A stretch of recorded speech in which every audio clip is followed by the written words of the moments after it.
when you find the thing that you're here to do, I mean, yes, it's work, it's very worthy work, but it just comes so naturally that you're not really efforting so hard. You're not faking it. It's real. It's real. It's an extension of your soul. Welcome back to the Balance Boldly podcast for ambitious women in business and a few brave men.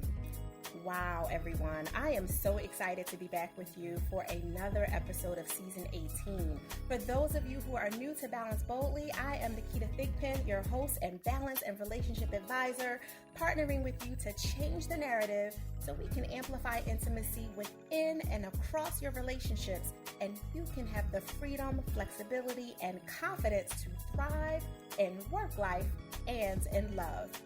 Woo! Honey, has this not been a ride of all rides over the last few weeks, to say the least, or at this point, the last few months?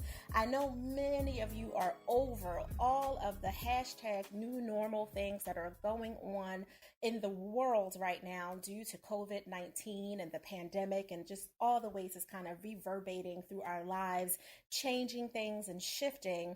But I am bringing you someone today who can truly speak to the center of truth and reality of there is always a magical way to maneuver through life if you are focused and centered in your intuition.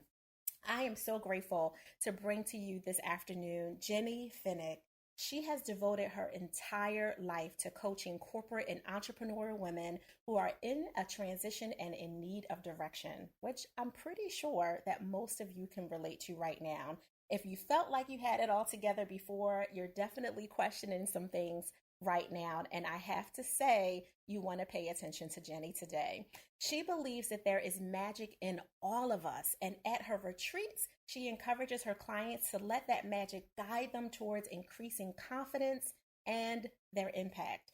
Jenny has spent the first decade of her career in the corporate space as a public relations executive and event producer, elevating the visibility and message of the biggest brands and thought leaders in the world.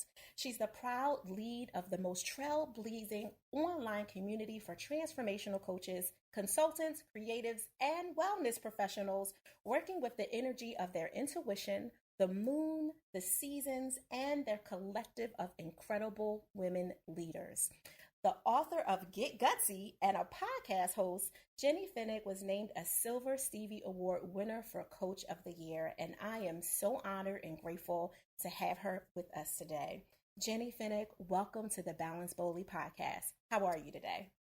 Oh, doing so well. Thank you for that beautiful introduction. I love your energy, and I know we're going to have an incredible conversation. Yes, we are. And I am honored that in the middle of all that is going on, you carved out this time for us. I would love for you to just share a little bit of what got you to this space of being so in tune with yourself and just understanding that there is a higher purpose and a way for us to take joy in even the most difficult moments. Mm-hmm. Yeah, wonderful question. Well, as you were talking, the visual that came into my mind and the answer that came was my sister. My sister died when she was 12 years old and I was 16. And she was my only sibling.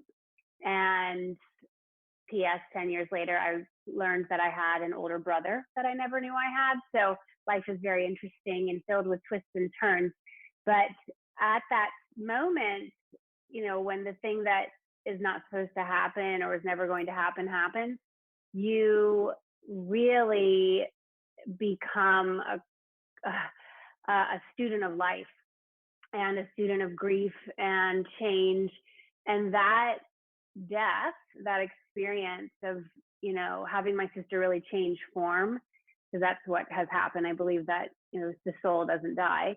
That has taught me so much about taking every day as it comes, finding something to be grateful for. Even when we're going through hard stuff, and right now, collectively, we're all going through a very, very challenging time, but we can find something to be grateful for. And I found for myself, when I've stopped wishing that the form was what it used to be, which is what we're kind of experiencing now, where many of us wishing it was how it used to be. like, when I used to be able to do this and hang out with these people and have this event. And so, learning that about death and what happens to people when they die, I was able to develop a new experience and a new relationship with my sister. And I realized that the form had just changed. And so that's really been my approach to life, is knowing that with change or transition, it's simply a shifting of the form. Mm-hmm. And when we can develop a new relationship with the new form, the new situation, then we can really alleviate that suffering and come into a place of equanimity and peace and faith that this is serving us in some way. And even when we're in something hard, this too shall pass. This too shall pass. And it's really our responsibility as leaders to come into that place of joy and love, and to talk out when we're, having those hard times. This isn't about pretending that we're not struggling, because that doesn't serve, right? It's to talk it out. And my husband have been doing a lot of that recently, just really talking about our feelings more so than we ever have, in a finite period of time. Yeah. So yeah, that's just really what it is.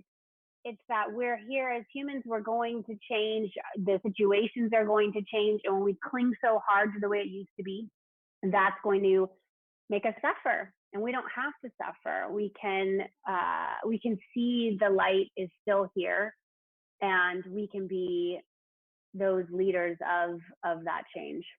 Yeah, no, I totally resonate with that. And I agree with you on multiple levels, including that last point of how it's showing up in our relationships right now, right? Like, if you are in a loving and long-term relationship, you can't deny that this situation that has occurred kind of around us that we don't necessarily have control over is making us take a look at what we do have control over, like communicating. Mm-hmm. Right. And for many of us who have had challenges with that, maybe we were overly talkative in our relationships and did all the talking, and the other person couldn't get a word in, or we're very mute in our relationships because we felt, from this space of people pleasing and validating that this was the best way to show up, or the way that would be the most appeasing. Whatever it is, it's really exposing how we've been handling ourselves inside of those relationships, because now we are surrounded by those people that we had a work buffer from for a really long time, right? Like, work is a buffer for many couples, and for many mm-hmm. people, just period, from whatever else is going on in the background of their life, caregiving their elderly parents, whatever the case is. And now it's not quite the same. You're not necessarily, unless you're an essential worker, going out and about and having that physical distance. Talk about social distancing, but the physical distance buffer from it. So I appreciate you being honest about how it's showing up in your relationship too. Like, look, we got to talk, and we got to talk about mm-hmm. these feelings and look at them. Yeah. It's been really powerful. I'm grateful that, and I was saying to several people, clients, my husband, I have a wonderful therapist. I think it's important that we talk about these things, because yes. Let's be real, you can't get through life alone. Mm-hmm. That this experience that we're in right now, it's going to do one of two things. You will either become closer to your partner, or you will realize that you don't want to be together. That's right. That this is not the person that you want to be with. And those are wonderful things, honestly. Mm-hmm. They really are. Even if it's the one where you realize you don't want to be together anymore, like that's a powerful piece of information, because I believe that, we are here for a short period of time in the grand scheme of things. To have a really strong partnership is a great gift. And I feel like that's one of the magical pieces of this really challenging pandemic that we are finding ourselves in, that we can become closer as a unit to our partner, to our children, and to ourselves. Yeah. No, I 1,000% agree with you. There's a running joke that we've all kind of been, seeing all over social media with the memes, like, oh, there's going to be some, babies born in the next 6 to 9 months, mm-hmm. and all that from the lock-in. And the reality is, and China is in a test to this, because once their lock-in, doors kind of lifted, there were a lot of couples running to the divorce courts to Yes. file papers.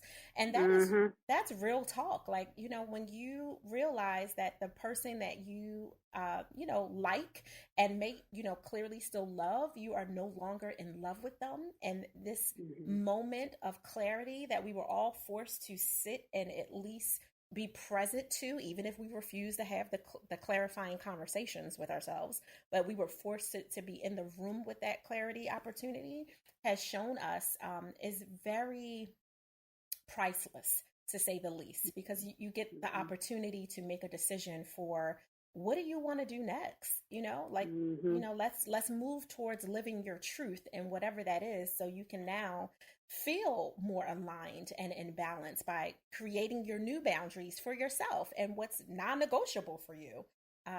And you and I are talking about marital relationships right now, but I mean, that applies to every relationship, including Mm-hmm. where you are in the world with work. And I know that you do a lot of work with, women, and I'm assuming a few brave men that might show up and receive that, as well. So I'm curious about how you decided to kind of move through your own experiences as a survivor, because that's exactly what you were, Mm-hmm. who you are, to this place of being able to thrive at a new level, with being able to be filled up enough yourself, Jenny, where you can actually Mm-hmm. have overflow to give to others. Mm-hmm.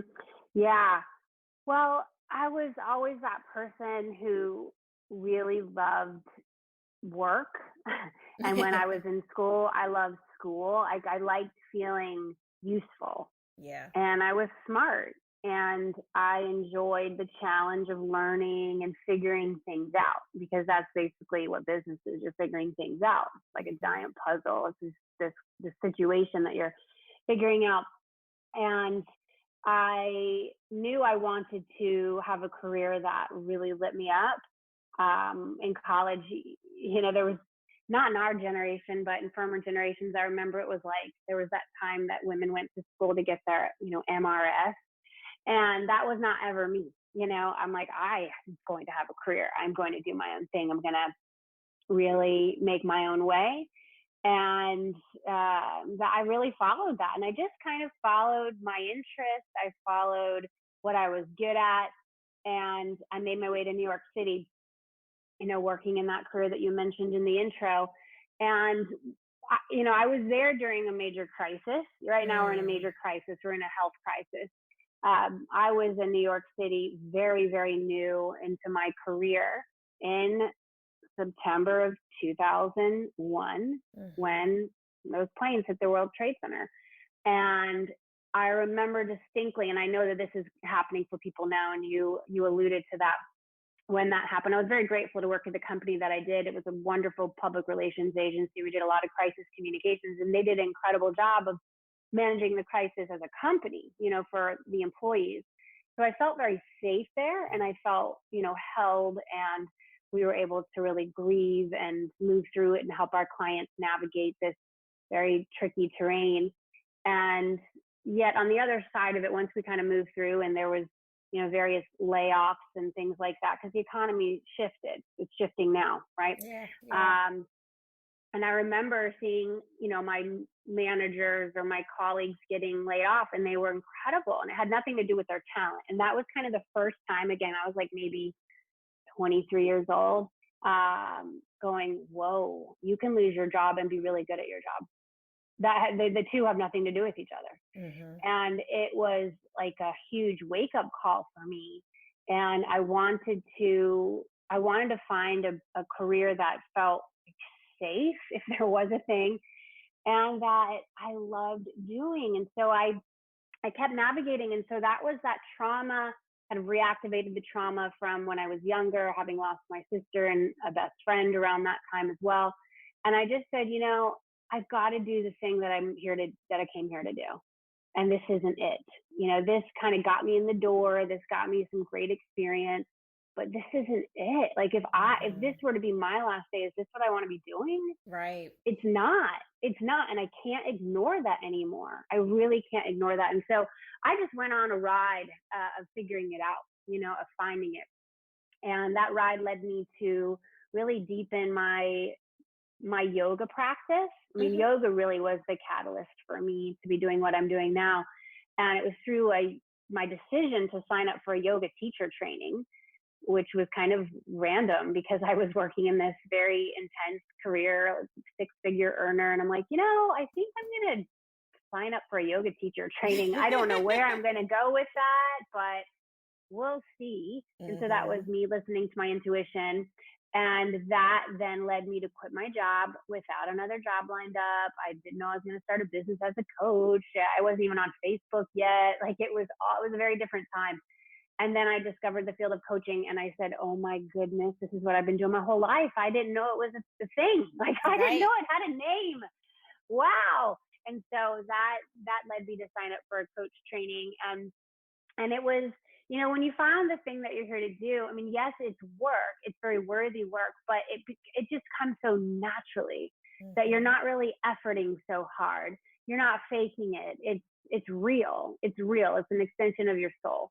And so that's just what I've been doing ever since. Like once I I committed to listening to my intuition and trusting myself and knowing that with my life and with this gift of every day waking up and being alive with more breaths to breathe and more people to help, I'm going to do the work that I'm really here to do and not the other stuff that might come, quote, easy to me or people want me to do, but I don't want to do.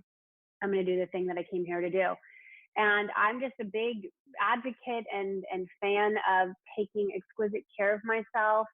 And, before we had our call today, I have a Peloton. I was on my Peloton. I'm, pedaling away. I'm working with my kids on their stuff. I'm connecting with my husband. I'm eating well. And, I've got client calls later today. I'll love up my clients. And it's really just that commitment to love my people, love them, guide them, hold space for them, be a leader, especially during this time. I've been really sitting in what does that look like? What does that feel like? And knowing that we can give, and this was a huge breakthrough for me, we can give from a place of that overflow and that we need to balance, and your name of your show, right? Balance boldly. We need to balance our desire to help our community with our commitment to care for ourselves and our family. Yes. And that right there, I had to really check myself because when this was all going down with this pandemic and you're like, oh, it almost felt like dominoes, it was like, whoa, it just every day kind of got more intense. You want to help, right? I got to do this. Mm-hmm. And I looked at my old patterns, and some of those old patterns are rooted in codependency and, other things where I realized, wait a second, yes, I'm here to help, but I'm going to remember what my priorities are. And it doesn't actually help anyone for me to overgive and then hurt myself or not be there for my family. And so I offer that up for the listeners to really, really feel into, especially you want to have these wonderful relationships. We cannot, rock it out in our work and then have nothing left for the relationship. The relationship dries up. And gosh, if this time isn't exposing to you or reminding you the power of a relationship and the power of your home and having a really sacred, cozy sanctuary, then I don't know what will. Yes. Listen, you are preaching. Mm-hmm. You're 1,000% correct on so many levels. So I have to ask you, with all that you do, and obviously you are exercising, you are eating high energy foods, you are taking care of your body, you're clearly taking care of your family, who I know you also homeschool your kids. So, some is normal for you of what other people would consider chaos, but it's normal for you because you have systems in place. But how are you giving yourself permission to pause when you are just at the end of a very full day? I deepen into my faith and I remember that there is power in the pause. There is power in the pause. I remember when I moved to the Berkshires, I live in the Berkshires of Western Massachusetts. I lived in New York City for a lot of years. So I met my husband. It's where my first child was born. And when we moved from New York to the Berkshires, which is about 2 hours away from New York, I loved my New York experience, but I knew it was time to go. I was complete. And yet there was this intense changing of the pace once I got here. And there was this great art studio, kind of a gallery in a little village next to mine. And there's this sign that hangs outside of the gallery that's on one side of the sign. It says, "It's okay to pause." It's okay to pause. Do you know how many people have a hard time pausing? They think there's something wrong with them, or they're not, as hardcore as they need to be, or that if they pause, they'll never be able to start up again. And so I know that there's power in the pause. I know that the most successful people get this. And for me, the key has been meditation and living a very mindful life. When my kind of old MO, my old habit is to just want to keep me, locked in and plugged in and online and, comparing and despairing and, all the things, going down the rabbit hole of this thing or that, I allow myself to bring in a pattern interrupt. And that's what many people need to remember, these pattern interrupts. You need to protect yourself from yourself. Yeah. Because we are the ones who are causing the problems. Okay. We could say, well, it's because this pandemic's going on or this thing is happening. I mean, after the pandemic is over, there'll be something else. Okay. Hopefully it won't be this extreme. This is an extreme version. Let's us, when we get through, let's just chill a bit. But there'll be something else. There'll be some other thing. And you want to look at your own patterns. And so this right now is a wonderful opportunity for you to look at your own patterns, and whatever was happening before, this has just amplified it. And so if you have had a hard time pushing that pause button, it's just going to get even more intense now because you're almost being forced to pause. But that doesn't mean that some of your old unhealthy habits have been put on pause unless you do that, unless you intentionally do that. So for me, the key has been meditation. Absolutely. Just to, and it doesn't have, y'all don't have to sit if you don't want to, right? I mean, that's kind of the classic way to meditate. But I have a dog. You might have heard her barking earlier. She's now asleep on my couch, and I got to get her outside every day. And so this morning, just taking her out, and right when we walked out of our front door, these wonderful big birds were flying around, eagles, and they're wings are out wide and they're making their sounds, their caws. And it was just so cool to be in that nature and to remember that we're these little finite specks, us humans, we can cause a lot of damage and a lot of chaos. So but gosh, when we can come into that place of just being in nature and observing the trees and the light and the animals, and nature pauses. So why can't we? Absolutely. Listen, there is a running theme that has been going on between the collective of people that are on the same wavelength, and you are definitely on the same wavelength as I am. There's a mindfulness expert named Chantel Fitzgerald who we walk in similar circles, and she's always talking about the power of the pause as well. And the fact that you mentioned that, as well as another woman that I'm just in the synergetic space that I know you need to meet, named Mia Hewitt, that I was interviewing earlier today. She said the same thing. I swear, if you guys had listened to each other, you would have thought you took each other's scripts. That's how similar. But that's that collective wavelength of centered spirit that understands to be grounded is to be connected to the collective, right? And being aware of your power and the pause that can happen when you slow down so that you can speed up and really be in tune with who you are and what your purpose to do. Sometimes it does take a disaster like 9/11 to make you show up fully in the world and say, this is not how I want the end of my story to be written. I honor you for that. That was so amazing and so brave of you to share that. So thank you. I really appreciate it. So how can people connect with you and, get more of Jenny? Yeah, sure. Well, my main headquarters is my name, jennyfenig.com. I'd love to offer your listeners a free gift to help them reclaim their time. Yes. All right. So right now, even if you're listening to this way after it, goes live and we're through this pandemic, but we have this gift of time every single day we wake up. Okay, here you go, 24 more hours. And for many people, they just squander that, or they are set in this old way of showing up, a way that was taught to them by people in power, kind of what society said you had to do in order to, quote, be successful or to have been working, full time. My background was, Monday through Friday from 9 to whenever. It was rarely 5.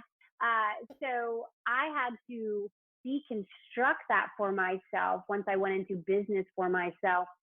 And that is a great gift that I have figured out that I now teach people to wrap their heads around.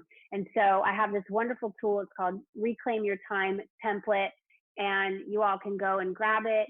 I will teach you some concepts on how to batch your tasks, chunk your time, and you are going to be needing that, especially now, because for many of you, your kids are home. You're trying to get things accomplished in less time. Okay. And I feel like it is so important, whether this is going on or not, current global affairs have shifted, that we are present for our people. Yeah. And you've got to be so intelligent with your usage of time and not getting pulled into other people's priorities or other people's, lack of preparation that then throws you curveballs. So that's why I created this Reclaim Your Time template. You can go to jennyfenig.com/schedule and get your free copy.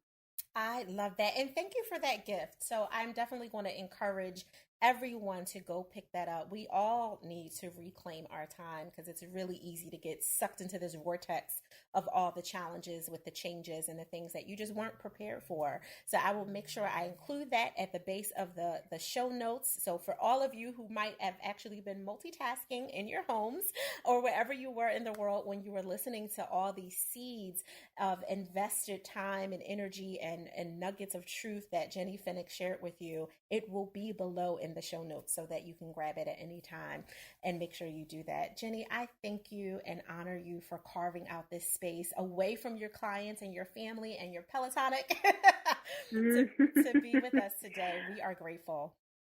It has been my pleasure. Thank you very much for having me. You're welcome. Balance Boldly listeners, thank you as well as always for showing up and showing out with us. I hope that you take these seeds, the ones that feel good to you, plant them in your own life, your business, your love, everywhere that it is necessary for you to see the fruits of all these great things that you are receiving when others invest in you. And that's what Jenny did today. She invested her time to invest in you. So I hope that you take the seeds that you need and plant them deeply for your whole entire life. Of course, if you like what you heard, make sure you subscribe, rate, and share to help us ensure that other ambitiously bold and brave people out there have access to these valuable life, love, and business balance tools. You can connect with me at Ask Naketa on all your favorite platforms. But to continue the conversation, you definitely want to be on Facebook because we have a private group named after the new book, Selfish. But the group is Selfish, Get More of What You Want, and the book is Selfish. What else would it be but what Jenny and I were just talking about, permission to pause, live, love, and laugh your way to joy, which you can get anywhere books are sold. I look forward to talking to you again next week, but in the interim, go create your balance and create your joy, but remember, do it boldly.